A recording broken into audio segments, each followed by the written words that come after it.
Ok Meta, dis-moi ce que je vois. Vous voyez maintenant un stabilisateur de caméra, avec un balcon et un ciel bleu en arrière.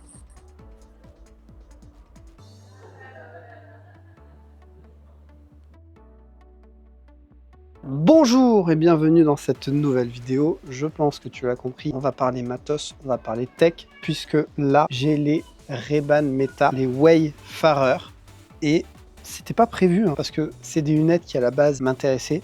Quand j'ai vu clairement les specs, je me suis dit ok, c'est mort vu le prix. Là j'ai pu donc les tester et c'est un goût un peu amer, je dirais, parce qu'il y a de bonnes choses et il y a des choses moins bonnes, et on va voir tout ça dans cette vidéo avec un genre de petit test. Mais avant ça, eh ben, qu'est-ce que ces lunettes apportent de plus qu'une paire de lunettes normales? Parce que peut-être que tu es passé à côté, peut-être que tu n'es pas au courant. Eh bien, ces lunettes-là, elles ont déjà deux objectifs. Un qui est de chaque côté et un qui est propre à la photo, l'autre à la vidéo. Clairement, c'est assez décevant.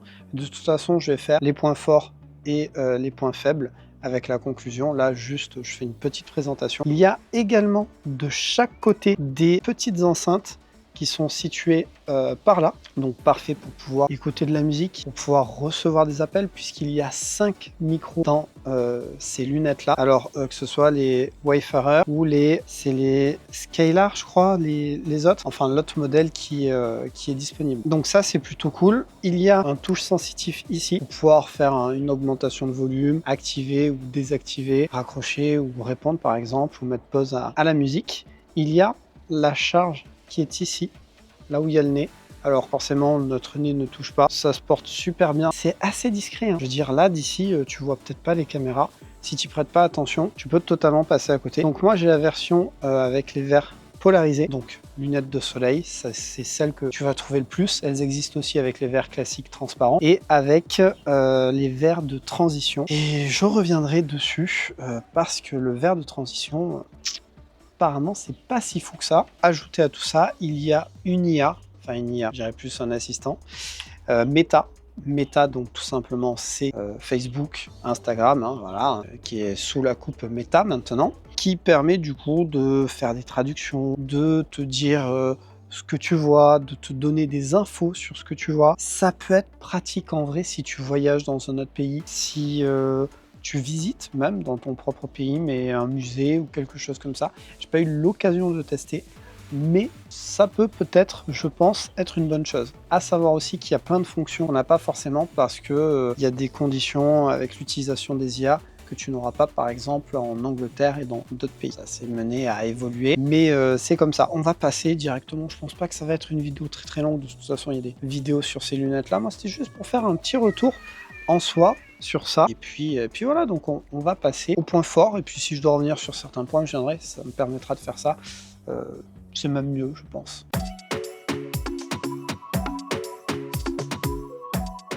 Je me suis mis à l'intérieur, c'est beaucoup mieux. Dehors, visiblement, il y en avait qui faisaient un petit peu la fête, notamment une petite. Donc là, on ne sera pas embêté. Puis dehors, il commence à faire un petit peu chaud, hein. Les lunettes, elles sont cool, mais elles vont pas jusqu'à te protéger, on va dire, de la chaleur que tu vas avoir.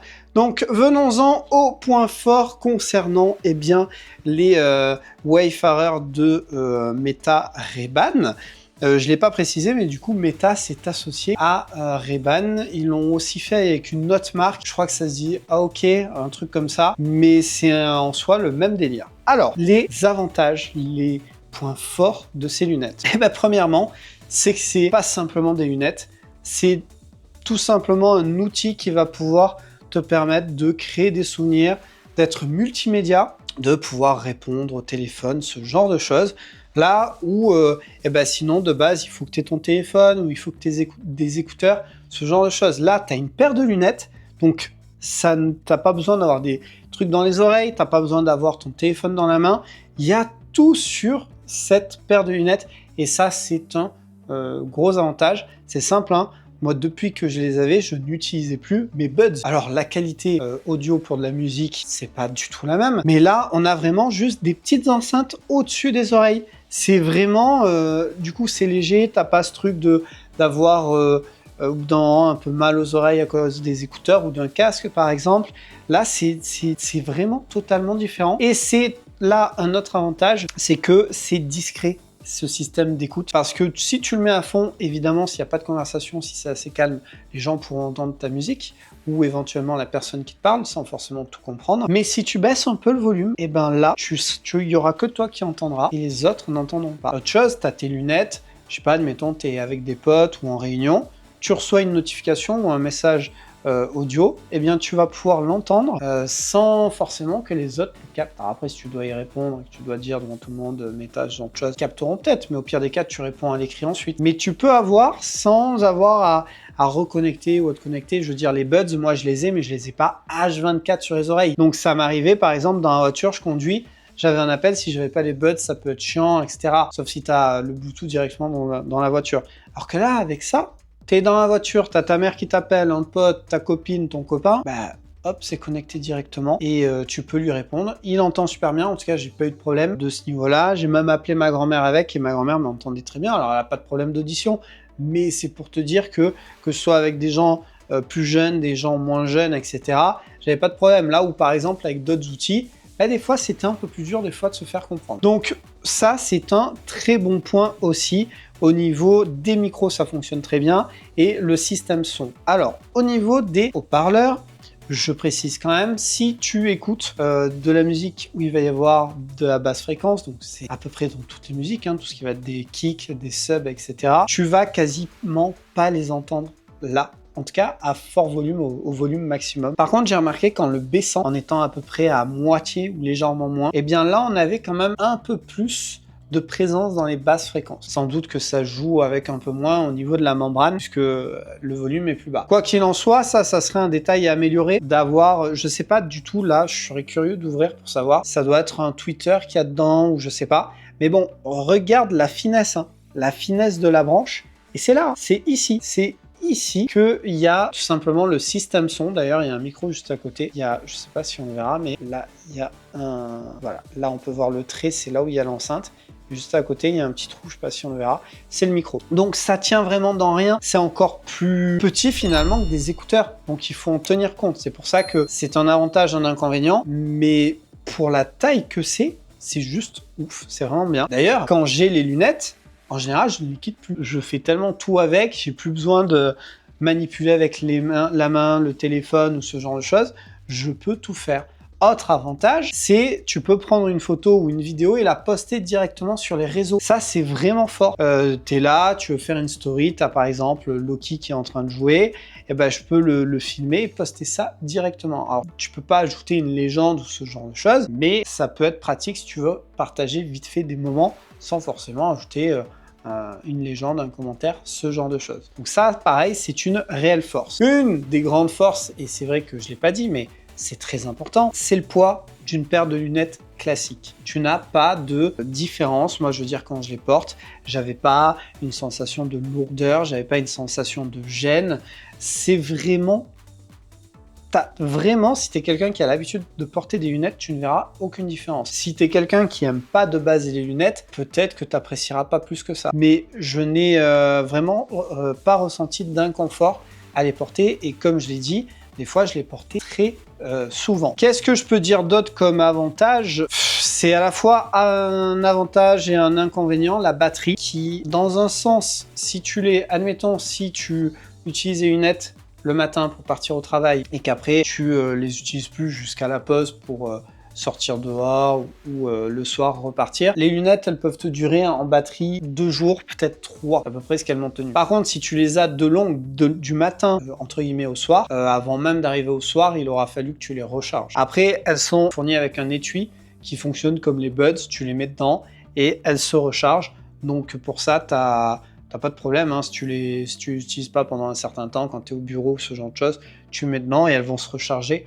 toutes seules. Donc c'est pas vraiment un problème non plus. Sinon, il y a des fonctions du coup où tu peux demander à Meta de regarder. J'ai testé par exemple sur une voiture, elle n'a pas su me sortir le modèle, par contre elle a su reconnaître que c'était une voiture plutôt de type citadine, puisqu'elle n'était pas très grande, sans doute vendu en plusieurs exemplaires, dans le sens que ça devait être apprécié de la plupart des gens, ce genre de choses. Elle s'était en soi pas trompée, ça reconnaît les couleurs, ce genre de choses, c'est propre, donc il n'y a pas de problème. Voilà, après oui, il y a la traduction en direct que j'ai pas testé. Voilà, je pense que j'ai fait le tour. Esthétiquement, elles sont jolies, hein. Je veux dire, il n'y a rien de... Enfin, ça, donc, c'est les Wayfarer. Elles sont assez classiques, hein. Ah, alors après, c'est plastique, hein. C'est plastique, mais il y a plein de lunettes, c'est plastique aussi. Donc, je le précise, mais voilà. Il n'y a qu'un côté, hein, où il y a... qui est sensitif. L'autre côté, c'est juste une branche classique, même si elle a quand même des micros et des haut-parleurs. On va maintenant, je pense, passer au point négatif.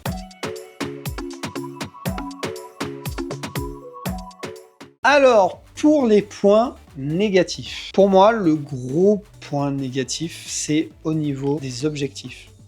Clairement. Parce que au niveau de la caméra, on est sur de la HD. Je veux dire de la HD en 2025. Pour moi, c'est pas possible. Et la raison de dire c'est pour les réseaux sociaux ou autre, ça ne marche pas. Ça ne marche pas à l'heure où même le téléphone le moins cher sur le marché proposera, je pense, au minimum de la 4K ou de la 2K, et vraiment au pire des cas, pire, de la Full HD en fait. Et il est là le problème. Moi, tout ce que je demande, c'était au moins de la Full HD. Je suis désolé, tu vas voir, mais c'est trop brouillon.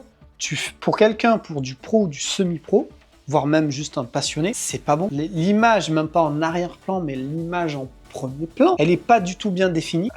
Tu vois que ça manque de détails, que c'est flou. Et alors quand tu passes à l'arrière-plan, voilà, c'est encore pire. C'est encore pire. Et je te dis pas, hein, si tu dois cropper ou redimensionner ce genre de choses, parce que tu devras le faire, et tu vas comprendre pourquoi, tu vas te retrouver très certainement avec une bouillie. Donc, pour moi, leur avantage de la caméra, et c'est pareil pour l'appareil photo, hein, c'est nul. C'est nul. Quand je les ai testés, même avant de les tester, je m'étais questionné, est-ce que ça peut être intéressant d'ajouter ça à mon attirail? J'avais pensé par exemple pour les concerts. Bon, alors ça paraît logique, mais vu la taille du capteur, en basse lumière, c'est nul. Je vais te le dire, hein, si t'es DJ ou si t'es quelqu'un qui va à des concerts, à part si c'est de jour, si c'est de nuit, oublie. Oublie, parce que tu vas avoir déjà une image plein de bruit, qui va manquer de définition, de détails.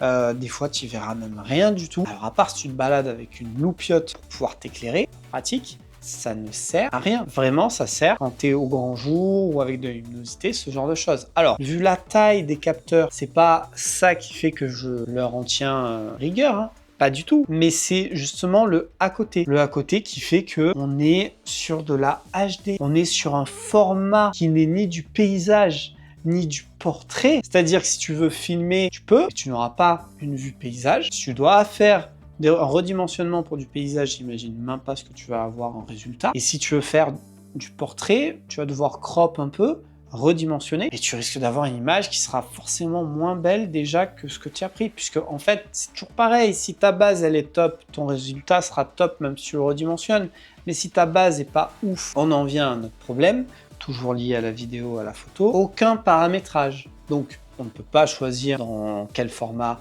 on filme, hein, où on fait de photos, pas de paysage, tout ça, voilà. On ne peut pas non plus toucher à des paramètres pour gérer les ISO par exemple. On ne peut rien faire, rien. Tu ne peux pas gérer pour rentrer plus de lumière, moins de lumière. Tu peux pas. Pour moi, c'est un outil gadget. Je parle des caméras. C'est vraiment gadget. Avec ça, même pour faire des vidéos souvenirs, ça va mal vieillir. Je suis désolé, regarde les vidéos que tu faisais avec tes premiers téléphones ou tes premières caméras et dis-moi que c'est aussi carré que des trucs que tu vas faire maintenant ou que tu as fait peut-être il y a 3 ou 4 ans. Donc voilà, au niveau de la caméra, que ce soit pour la photo ou pour la vidéo, si tu es vraiment intéressé par ce produit pour ça, attends. Attends, parce que courant de l'année prochaine, tu vas en avoir plein qui vont en sortir. Normalement, il y a Google, il y a Samsung. Meta va sans doute continuer à sortir des choses. Moi, je te dis, attends. Au niveau des autres points négatifs qu'il peut y avoir, déjà, l'IA Meta, elle est nulle. Elle est nulle. C'est genre Bixby sur Samsung. C'est clairement... T'excites pas, Bixby. Voilà. C'est clairement un assistant plus qu'une IA. Après, bon... c'est sûr que moi j'ai l'habitude d'en utiliser des plus évoluées. Elle va t'aider à faire des trucs ou à répondre à certaines choses, mais t'attends pas à ce qu'elle puisse résoudre des problèmes ou ce genre de choses. C'est pour ça que pour moi, c'est pas tant une IA. Quoi d'autre? Ben, elle n'a pas accès à toutes les fonctions, hein. Forcément, ça c'est dû à des licences, des droits, etc. Tu peux pas lui demander d'aller sur ton agenda ou d'aller dans certaines applications. C'est un peu dommage, mais ça en vrai, souvent quand c'est pas les outils de cette entreprise, tu vas avoir un peu des blocages. Moi je le vois avec Gemini, elle n'a pas accès à tout.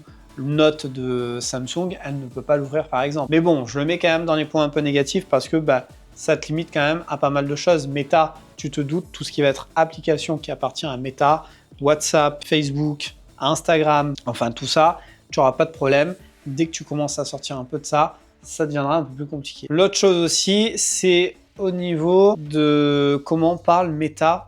On est vraiment sur... j'ai l'impression que je suis sur un assistant d'il y a, je sais pas moi, 2-3 ans facile, c'est pas agréable. Là où avec Gemini, j'ai des conversations, j'ai des échanges qui sont naturels. Là, c'est pas ça, c'est pas catastrophique, mais quand tu es habitué à mieux, c'est dur.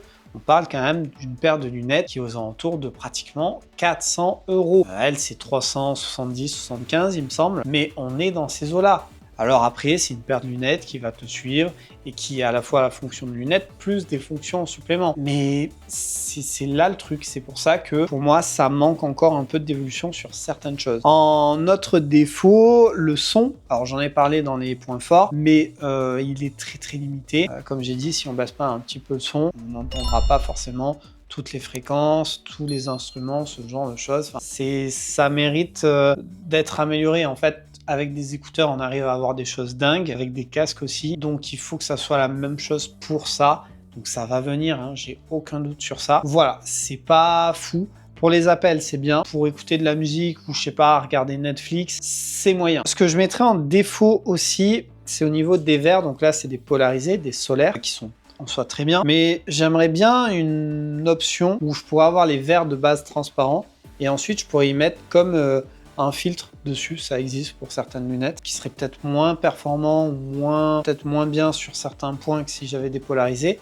Mais le gros avantage, c'est que si je suis en intérieur, je peux les enlever. Alors oui, tu vas me dire, il y a le verre de transition pour ça. Ouais, mais non. Parce qu'apparemment, alors je l'ai pas essayé personnellement, mais le verre de transition, j'ai vu beaucoup de gens s'en plaindre pour ces lunettes-là, parce qu'apparemment, il est de moins bonne qualité. Alors je suis pas du tout un pro dans ça, mais je sais qu'apparemment il y a des verres de meilleure qualité qui peuvent faire la transition plus rapidement. Et apparemment les verres utilisés pour les Ray-Ban Meta, ils sont lents. Ils sont beaucoup trop lents. Je me souviens d'une personne qui expliquait qu'elle est à l'extérieur, elle rentre dans son garage pour prendre X choses. En fait, le temps que ces lunettes adaptent la luminosité, elle les avait retirées parce que ça mettait beaucoup trop de temps. En plus, apparemment, c'est pas forcément équilibré de la manière où ça peut changer entre si on est en intérieur ou pas.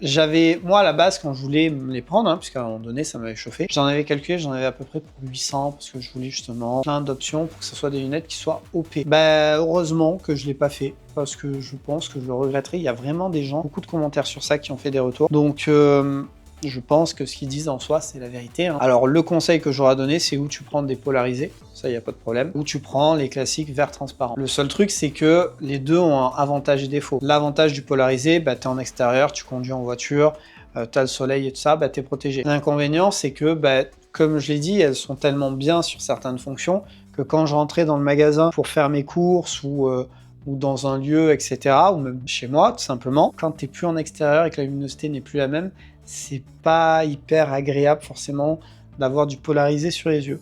Et inversement, les verres transparents, c'est cool pour l'intérieur, mais dès que tu vas sortir dehors, ça va pas être ouf. Donc c'est pour ça, s'il y avait un système de filtre clipsé ou ce genre de choses, je pense que ça serait plutôt une bonne idée. Quoi dire d'autre? Il y a une petite LED indicateur qui te dit quand les lunettes sont connectées, ce genre de choses. À chaque fois que tu vas les mettre sur toi, elles vont te reconnaître. Elles vont reconnaître que tu les portes. Elles vont te dire automatiquement la charge qu'elles ont. Donc encore une fois, quand tu les plies comme ça, elles vont être en veille. Je trouve que la veille, elle est bien faite. Je trouve pas que ça consomme ou qu'elle soit déséquilibrée.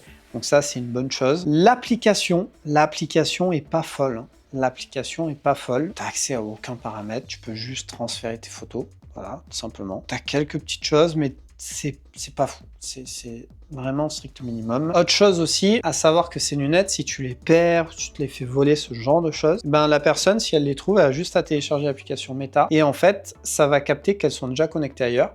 Et ça va juste te dire que pour les connecter, il faut les reset, tout simplement. Et ensuite, tu pourras les appairer à ton téléphone. Et voilà. Pas de sécurité, pas de numéro de série à rentrer, pas de code ou je sais pas quoi. Encore une fois, pour des lunettes à pratiquement 400 balles, je trouve ça très limite. Je pense que ça serait bien qu'il y ait une genre de protection, certes qui pourrait être contournable, mais au moins qui puisse empêcher certaines personnes. Parce que là, c'est d'une simplicité. Ça serait bien aussi un système de localisation. Les téléphones en ont, plein de choses en ont. Un petit système, peut-être qu'il soit pas hyper précis, mais ça serait pas mal. Ça serait bien aussi un mode que si tu sais pas où sont tes lunettes, elles puissent émettre un bruit. Je pense que ça serait pas mal. Les écouteurs peuvent le faire. Pareil, s'il y avait le système de localisation, tu pourrais avec ton application au moins te dire si elles sont chez toi ou pas. Plein de petites fonctions qui, je pense, s'ajouteront avec Meta ou avec d'autres, mais c'est des fonctions qui, je pense, sont un peu essentielles quand même. Voilà. Je pense qu'en soi, j'ai fait le tour. Au pire, je tournerai quelques rushs en plus s'il y a des choses. Mais je pense que j'ai vraiment dit le principal. On va passer à la conclusion du coup.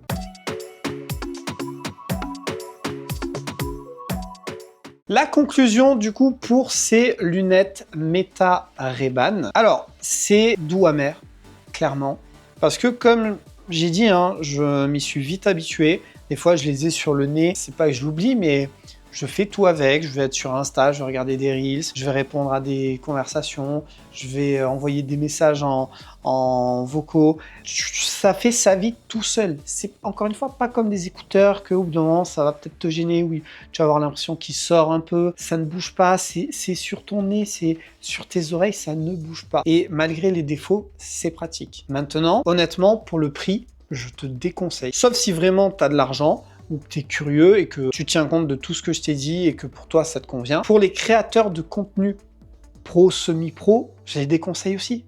La qualité n'est pas là. Je m'étais même dit pour les ouvertures de booster Pokémon, ça pourrait être cool, je serais directement, pas besoin de m'emmerder avec une caméra, machin. La qualité, c'est pas ça. Alors je suis tatillon, je le sais, beaucoup vont se dire « Ah c'est bon, c'est de la HD, ça passera ». Mais non, je suis désolé, toutes mes caméras filment au minima, en 4K minima. Je peux pas.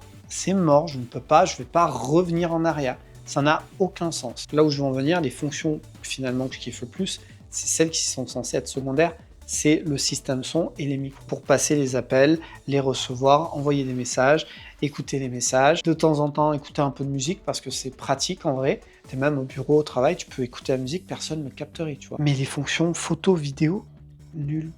Franchement, je suis pas déçu parce que je connaissais l'ESP, mais non, Full HD minimum. Et qu'on vienne pas me dire, mais Sylvain, c'est pour les réseaux, la HD ça suffit, c'est faux, faut arrêter. Moi, toutes mes vidéos, elles sortent en 4K, même quand c'est des Reels. Oui, je suis pas obligé, oui, je pourrais faire moins, mais de 1, je peux le faire. Et de 2, vaut mieux toujours une qualité plus haute, pour que si après il y a des compressions, ce genre de choses, tu ne perdes pas. Moi, les gens qui me disent « Non, mais pour les réseaux, moi, je filme qu'en Full HD ou ce genre de choses. » C'est pas mauvais, ça n'en regarde que toi. Moi, là, ça, c'est mort. Voilà. Donc, voilà en soi ce que je pouvais dire sur ces lunettes, ces Ray-Ban Meta. Donc, moi, c'est les Wayfarer que j'ai, qui sont sympas, tu me diras ce que t'en penses, hein. Mais voilà, il y a d'autres lunettes. Alors, normalement, Meta doit sortir, apparence bruit de couloir, mais pour la fin d'année, une nouvelle version avec Ray-Ban. Qu'est-ce qui va changer, pas changer? L'année prochaine, normalement, Google, Samsung, il y a que Xiaomi, je crois, doivent sortir les leurs. Autant te dire que Google et Samsung, c'est ceux que j'attends le plus. Je ne parle pas de lunettes à réalité augmentée. Ça, c'est encore autre chose. Évidemment, beaucoup bossent sur ça, notamment Google et Samsung. Je te parle vraiment là juste de lunettes. En tout cas, la question par contre, est-ce que c'est gadget ou est-ce que c'est un objet qui devrait rester dans le temps?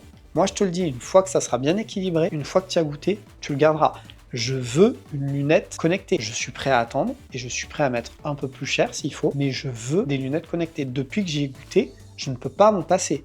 Je ne les achèterai pas celles-là pour tout ce que j'ai dit dans la vidéo. Mais pour autant, je sais que là, quand je vais plus les utiliser, ça va me manquer. Quand je vais devoir passer un coup de fil ou autre, ça va me manquer.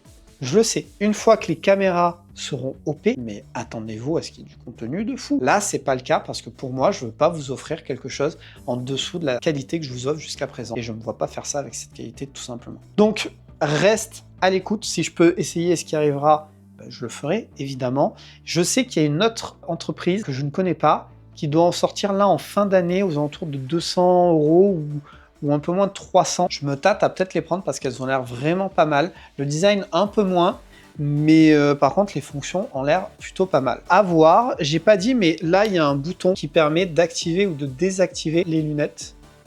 Voilà. Hop. Et puis là, il y a un bouton sur le dessus pour pouvoir faire les photos ou lancer une vidéo. Voilà, je pense qu'en soi, j'ai tout dit. Sinon, je ferai un complément en commentaire ou en story ou ce genre de choses. On aura un petit bout de vidéo supplémentaire. N'hésite pas à me dire dans les commentaires hein, si t'as une paire, si toi tu kiffes, si tu ne vois plus ton monde sans ça, si t'es un peu déçu, si pour toi c'est pareil, il y a des specs qui te plaisent, mais il y a des choses, c'est clair, c'est mort tant que c'est pas plus. Moi, en gros, c'est les caméras, que ce soit photo ou vidéo, la batterie, il faut qu'elle tienne plus, hein, parce que c'est vrai que je ne l'ai pas dit, mais en gros, l'autonomie, c'est au maximum 4 heures. On est sur du 2h30, 3 heures en général. C'est pas résistant à l'eau, enfin, je crois aux éclaboussures, et ça s'arrête à ça. Donc, ne demande pas de plonger sous l'eau, mais si tu vas faire du canoë ou autre, ça serait quand même bien de ne pas avoir peur si elle tombe, ne serait-ce que quelques minutes dans l'eau. Pareil, de nos jours, la plupart du matos est protégé à ça. Donc on sait faire avec la nanotechnologie, la microtechnologie, tout ça. Faut pas oublier hein, que dans nos smartphones qui sont de plus en plus fins et tout ça, c'est la dinguerie. Alors là, quand tu vois la taille de ces capteurs et la taille de ceux-là, tu comprends. Mais on va y arriver. Et ça va arriver très très vite. Avec des IA qui seront beaucoup plus poussées, ce genre de choses. Donc c'est pour ça, pour moi, je ne m'inquiète pas. Ça va que s'améliorer avec le temps. Et c'est un outil qui va rester. Tu vois, autant la montre connectée, j'en ai toujours pas. J'ai longtemps hésité, mais j'en ai toujours pas. Autant les lunettes connectées, pour moi, c'est validé. Juste, il faut de meilleurs specs. Voilà, bah écoute, j'espère que tu auras passé un bon moment, que tu auras apprécié ce contenu. On se retrouve pour une prochaine vidéo. Et en attendant, avec de la technologie ou sans, ça c'est toi qui choisis, eh bien, sois créatif.